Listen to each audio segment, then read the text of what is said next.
السلام علیکم ورحمۃ اللہ وبرکاتہ۔ قرآن کریم کے تعلق سے ہمارے اس چینل پر بہت سی ویڈیو اپلوڈ کی گئی ہے۔ سب سے پہلے علوم القرآن نامی کتاب جو مفتی تقی عثمانی مدظ اللہ العلی کی تالیف ہے، اس کا مختصر تعارف پیش کیا گیا ہے۔ اس کے بعد قرآن کریم کے ہم پر جو 5 حقوق ہے اس کو اختصار سے پیش کیا گیا ہے۔ اس کے بعد تقریباً قرآن کریم سے متعلق 50 سوالات کے جوابات دیے گئے ہیں، اور انشاءاللہ اس سلسلے کو ہم مزید 15 سے 20 ویڈیو میں بیان کریں گے، جس میں قرآن کریم کے ناموں کے بارے میں بات ہوگی، قرآن کریم کن کن جگہوں پر نازل ہوا، قرآن کریم کی تاریخ اور ہسٹری کیا ہے، اس کے علاوہ قرآن کریم کن کن ٹاپکس کو بیان کرتا ہے۔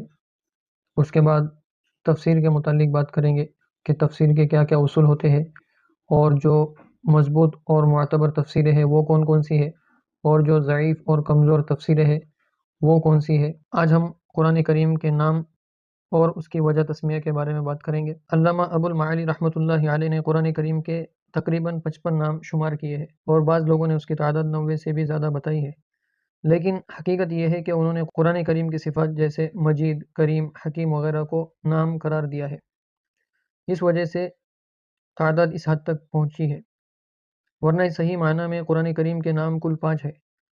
نمبر 1 قرآن، نمبر 2 فرقان، نمبر 3 الذکر، نمبر 4 الکتاب، اور نمبر 5 التنزیل۔ خود قرآن کریم نے یہ 5 الفاظ اپنے لیے بطور نام کے ذکر کیے ہیں۔